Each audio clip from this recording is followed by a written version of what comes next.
আসসালামু আলাইকুম সুপ্রিয় শিক্ষার্থীবৃন্দ। আজকে আমরা গণিতের দুইটি খুবই গুরুত্বপূর্ণ বিষয় নিয়ে আলোচনা করব। গুরুত্বপূর্ণ বিষয় দুটির একটি হচ্ছে root over x square equal to X এবং root over x square equal to root over 25। এই দুটি বিষয়ে সমাধান করলে আসলে কি হয়? আমরা যখন মাধ্যমিক বিদ্যালয়ে পড়াশোনা করতাম তখন আমাদের সম্মানিত শিক্ষক আসলে এই বিষয়গুলি আমাদেরকে অত্যন্ত শর্টভাবে বোঝাতেন, যে জন্য আমাদের বেসিকটা আসলে ওইভাবে ক্লিয়ার হতো না। তো আমি আমার শিক্ষার্থীদের জন্য অত্যন্ত সহজভাবে এই দুটি বিষয় এখন বোঝানোর চেষ্টা করব। প্রথমে আমরা এই বিষয়টি সম্পর্কে একটু বোঝার চেষ্টা করি। এটি একদম সহজ একটা বিষয় গণিতের। রুট ওভারের মান কত? হাফ। তাহলে আমরা যদি এটা সমাধান করি কি দাঁড়ায়? এক্স স্কোয়ার এবং এই রুটের বদলে আমরা হাফ লিখতে পারি। একটা ব্র্যাকেট দিচ্ছি, তার উপর একটা হাফ লিখতে। তাহলে এটা সমান কি দাঁড়ালো? আমরা জানি পাওয়ার এবং পাওয়ার সূচকীয় সূত্র থেকে আমরা জানি পাওয়ার এবং পাওয়ার সরাসরি গুণ হয়। অর্থাৎ বিষয়টা হচ্ছে এমন 2 ইন্টু হাফ। তাহলে উপরের 2 এবং নিচের 2 কাটা গেল।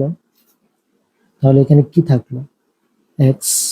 অর্থাৎ আমরা বলতে পারি রুট ওভার এবং এক্স স্কোয়ার, স্কোয়ার এবং রুট কাটা যায়, তাহলে এখানে যেই চলক বা সংখ্যা থাকে সেটাই থাকে। তাহলে আমরা এখানে root over x square equal to সমাধান পেলাম হচ্ছে স্কোয়ার রুট কাটা এক্স। এটি একটি বিষয়। এটি আমরা যদি ভালোভাবে না বুঝি তাহলে আমরা এই বিষয়টি সমাধান করতে পারবো না। বীজগণিতের এসএসসি বীজগণিতের 3.1-এ আমরা যখন বর্গমূল করি তখন আমাদের সম্মানিত শিক্ষকগণ বলেন যে এখানে তোমরা যখন এক্স এর মান বের করবে তখন একটা প্লাস মাইনাস দিয়ে দিবে।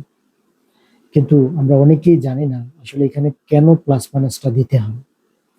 তো এটার আসলে প্রথম প্রশ্নটা ছিল এরকম, প্রথম প্রশ্নটা এরকম ছিল না। প্রথম প্রশ্নটা ছিল এক্স স্কোয়ার ইকুয়াল টু 25, এরকম ছিল প্রশ্নটা।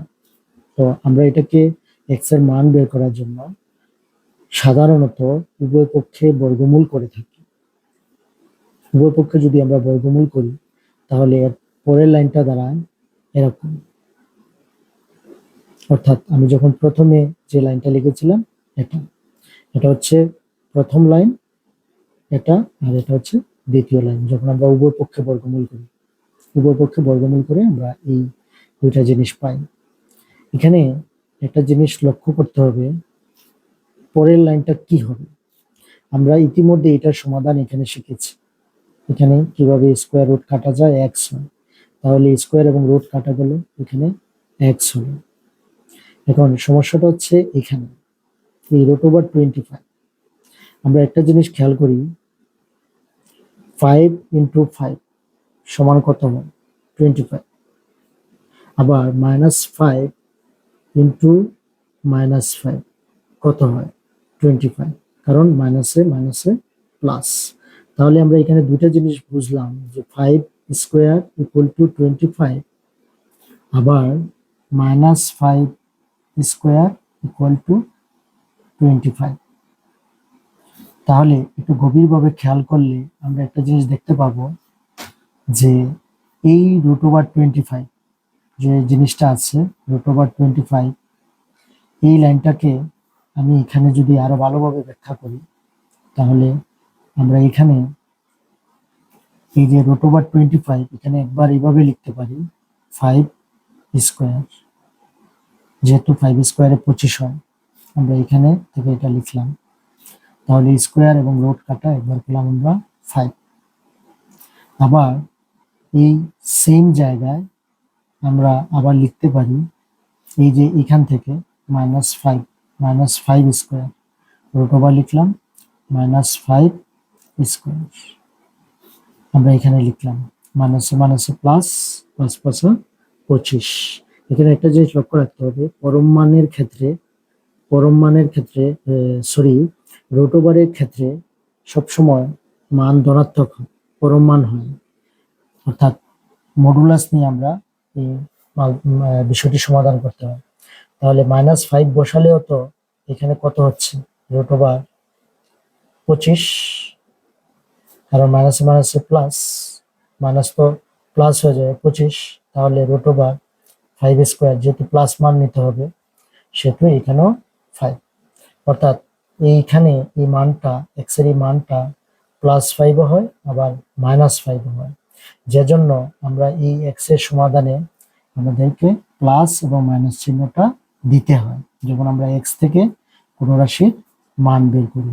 এখানে একবার +5 এবং একবার -5, উভয় ক্ষেত্রেই ধনাত্মক মান 5 আসে। অর্থাৎ এখানে এক্স এর দুটি মান পাই আমরা, একটি হচ্ছে +5 আর একটি হচ্ছে -5। একটি হচ্ছে +5 আর একটি হচ্ছে -5, যে জন্য আমরা এক্স এর মান +5 একবার, -5 এইভাবে বোঝানোর জন্য আমরা বর্গমূল করলে, উভয় ক্ষেত্রে আমরা যদি বর্গমূল করি তাহলে এখানে একটা প্লাস চিহ্ন দিতে হয় এবং একটি মাইনাস চিহ্ন দিতে হয়। এবং একটা জিনিস খেয়াল রাখতে হবে, বর্গমূলের ক্ষেত্রে রুট করলে যে মানটা আসে এটি একটি পরম মান, অর্থাৎ ধনাত্মক মান নিতে হয়।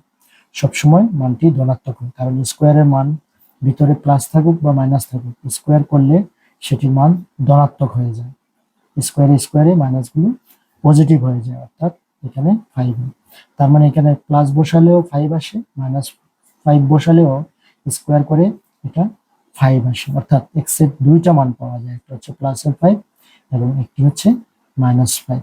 আমি আশা করি আমার আজকের ক্লাস থেকে তোমরা কেন এক্স এর মান বের করার ক্ষেত্রে প্লাস মাইনাস দিতে হয় সেই বিষয়টি একদম পরিষ্কারভাবে বুঝতে পেরেছো। এরকম সুন্দর সুন্দর ভিডিও পেতে আমাদের ইউটিউব চ্যানেলটি সাবস্ক্রাইব করো এবং আমাদের ফেসবুক পেজটি ফলো দিয়ে শেয়ার করে দাও, যেন সবাই এরকম জটিল বিষয়গুলি অত্যন্ত সহজভাবে বুঝতে পারে। সবাইকে ধন্যবাদ জানিয়ে আজকের টিউটোরিয়ালটি এখানেই শেষ করছি। আসসালামু আলাইকুম।